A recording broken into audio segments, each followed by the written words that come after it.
Hello everyone, welcome back to another Fired Up Friday. I hope you're all doing well. We're gonna have a nice flint and steel fire. I was able to find some grasses. I love these. Look at these little fluffy bits on the end. And I have here my horsehead striker that I made out of a file. I don't think I've ever explained how I made this. Just some ideas out there for, Dean from Orion and James over at Harshman Hills and Wallace, all you guys that have little forges.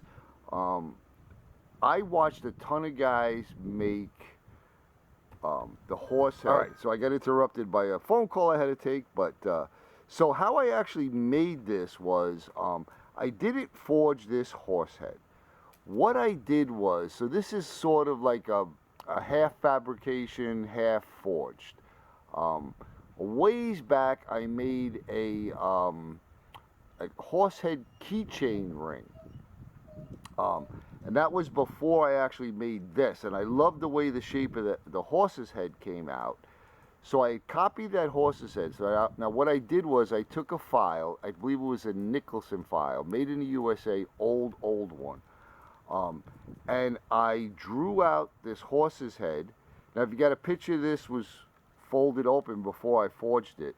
So I drew that on there and I used a 4-inch angle grinder and I cut out this shape of his head. And then once I had the shape of the head, then I forged the rest of it out, did the curl, all of that nonsense. And heat treated it, and this is what I ended up with. So I didn't actually forge the head. This part of it was fabricated, but the rest of it was forged out. Hopefully that makes sense, but hopefully it gives you some ideas if you're interested in trying to make some that you're not sure you'll be able to actually forge out, a design. And I really dig this. I've been calling it my seahorse striker because it just reminds me of a seahorse.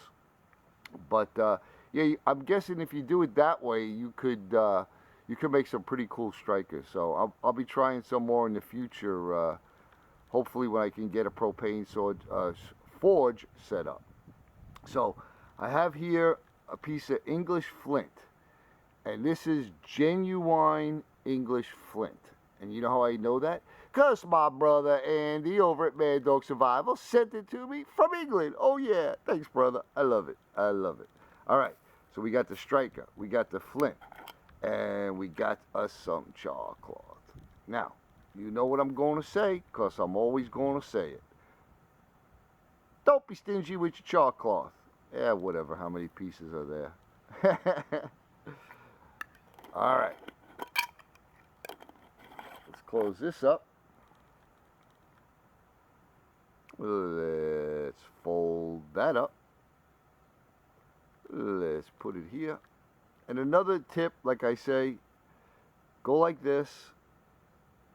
That does a few things. It gets it exactly on the edge, and it leaves all of this frayed stuff.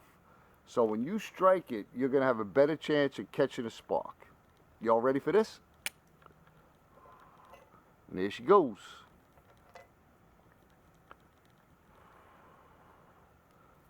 Let's put all of this in here.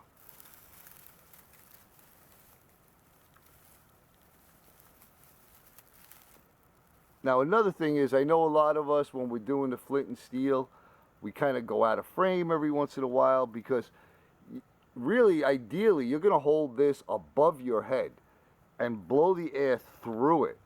We're trying to show it on camera, so we keep it down. It's really not the right way to do it, but here we go. Whoa! Oh my gosh. That was great. That was like what? Nothing? Oh yeah, it's a smoking. Again, and the reason for that is not being stingy with the char cloth, and also let it coalesce a little bit, because you're going to get a hotter coal and it's going to take off much easier. And again, so these are grasses. It's not going to last long. But you know, you would have all the rest of your fire making stuff ready for you and start putting on your smalls and getting it going. So, but there you go. Another Fired Up Friday. I hope you enjoyed it. I hope you all are staying well. I'm sending you all much, much love and respect. I always thank you. I always appreciate it. We'll see you on the next one.